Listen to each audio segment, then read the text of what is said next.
بسم اللہ والصلاۃ والسلام علی رسول اللہ. اللہم ادخلنی مدخل صدق واخرجنی مخرج صدق وجعلنی من لدنک سلطانا نصیرا. ربی یسر ولا تعسر وتمم بالخیر. ربی اشرح لی صدری ویسر لی امری واحلل عقدۃ من لسانی یفقہوا قولی. ربی زدنی علما ربی زدنی علما ربی زدنی علما. السلام علیکم. آپ کی میزبان، آپ کی ٹیچر، آپ کے معلمہ، آپ کی ساتھی سیدہ سیما. گرامر یا قواعد عربی زبان میں بہت اہمیت رکھتے ہیں. عربی زبان میں زیر زبر کے فرق سے مطلب بدل جاتا ہے. کسی لفظ کا مخرج غلط ہو جائے تب بھی لفظ کا مطلب کچھ کا کچھ ہو جاتا ہے. اس لیے اس میں ہمیں بہت زیادہ احتیاط کی ضرورت ہے. قواعد کو ہم سیکھیں گے بذریعہ TPI یعنی کہ ٹوٹل فزیکل انٹریکشن کے ساتھ. وہ کیسے؟ وہ ایسے کہ عربی کے صیغوں کو تاکہ ہم آسان کر سکیں اور اشاروں کے آسانی کے لیے ہم اپنے ہاتھوں کا استعمال کریں، پورے دماغ کا استعمال کریں اور اپنے دماغ کو سمجھائیں کہ ہمیں وہ آپ کے ہاتھ کے اشارے سے سمجھ جائے کہ آپ کیا کہنا چاہ رہے ہیں. ٹھیک ہے، اور وہ آپ کے دماغ میں فوراً وہی بات لائے جو آپ کا ہاتھ اسے کہے.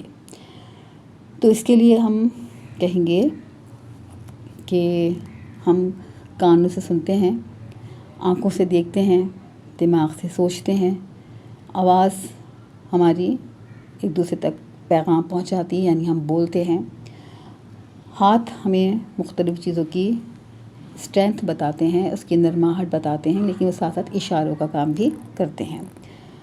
اور دل، سب سے اچھی بات دل کی ہے. جب ہم پڑھتے تھے نا قرآن کریم تو ہماری امی کہتی تھیں بھائی دل کی آواز سے پڑھو.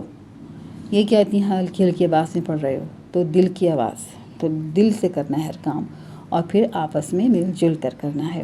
تو اس کے لیے ہم الفاظ کہیں گے اور اس کے لیے ہم کیا کریں گے، اپنے ہاتھ کی انگلی کو، سیدھے ہاتھ کی انگلی کو اپنے کانوں پر رکھیں گے اور کہیں گے سنیے.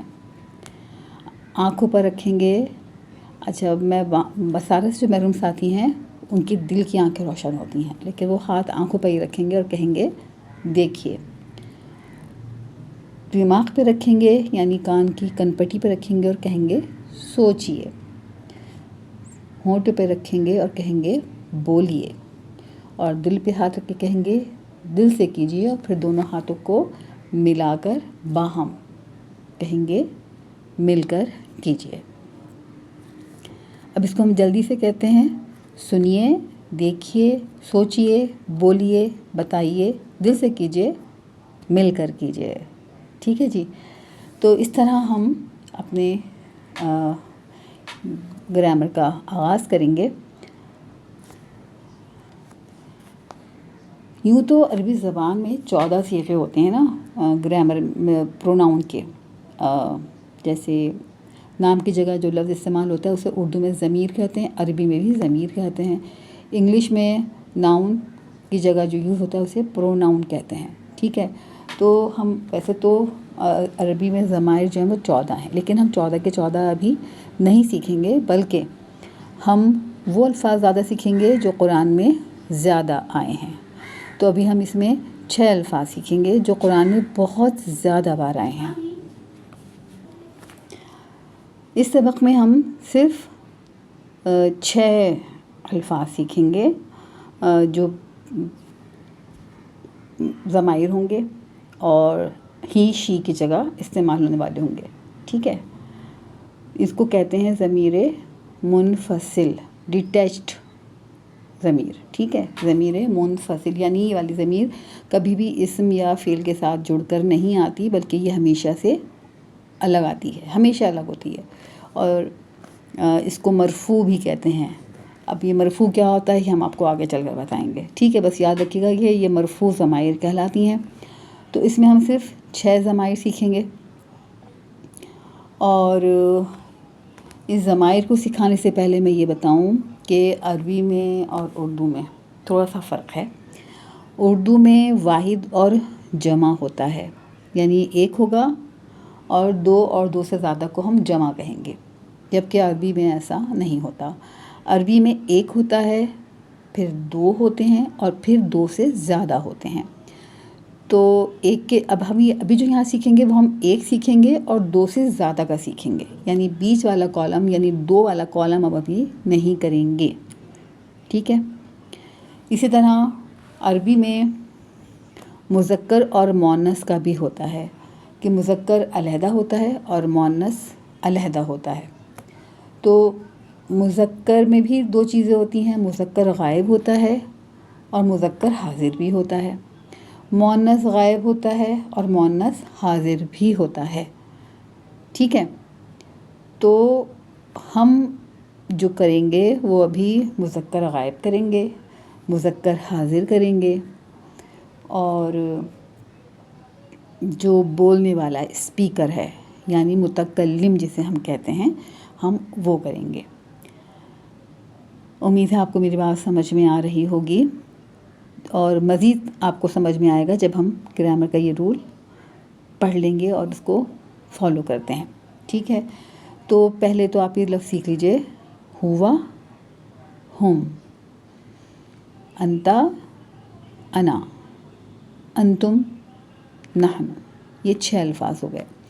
اب جب ہوا کہیں گے آپ تو اپنے سیدھے ہاتھ کی شہادت کی انگلی سے دائیں جانب اشارہ کریں گے کہ گویا وہ شخص جو آپ کے دائیں طرف بیٹھا ہوا ہے مگر آپ سے تھوڑا دور ہے، موجود ہے مگر موجود نہیں ہے، اس کے لیے آپ اشارہ کریں گے ہوا.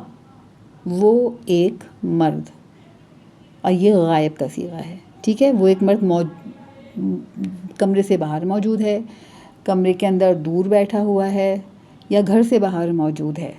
ٹھیک ہے. یا گھر سے باہر بھی نہیں ہے، آپ کسی تھرڈ پرسن کی بات کر رہے ہیں، وہ اپنے گھر میں بیٹھا ہوا ہے، آپ اس کی بات کر رہے ہیں، تو آپ کیا استعمال کریں گے؟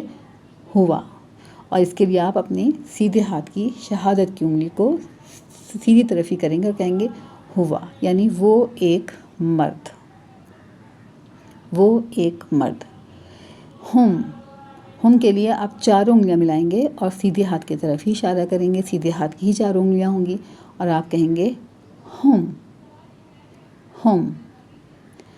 انتا کے لیے آپ اپنی ایک انگلی اٹھا لیں گے سیدھے ہاتھ کی اور جسٹ بالکل اپنے اپوزٹ اشارہ کریں گے انتا. انتا کا مطلب ہے تم. اور پھر 4 انگلیاں لیں گے اور اپنے سینے کی طرف اشارہ کر کے کہیں گے انا. نہیں سوری، ایک انگلی لے کے اپنے سینے کی طرف اشارہ کریں گے اور کہیں گے انا. اور انتم کے لیے 4 انگلیاں لیں گے اور سامنے کی طرف اشارہ کر کے کہیں گے انتم، اور پھر 4 انگلیاں اپنی طرف کر کے کہیں گے نحنو. ٹھیک ہے. ہوا کا مطلب وہ ایک مرد، ہم وہ سب مرد، انتا تم ایک مرد، یعنی ہم مردوں کے لیے استعمال کرتے ہیں، خواتین کے لیے ایک الگ لفظ استعمال ہوتا ہے. انا متکلم کے لیے ہے، اس میں مرد اور عورت کی کوئی تخصیص نہیں ہے. اسی طرح انتم تم سب مرد، اور نحنو ہم سب، یعنی اس میں پھر مردوں کی اور عورتوں کی کوئی تخصیص نہیں ہے.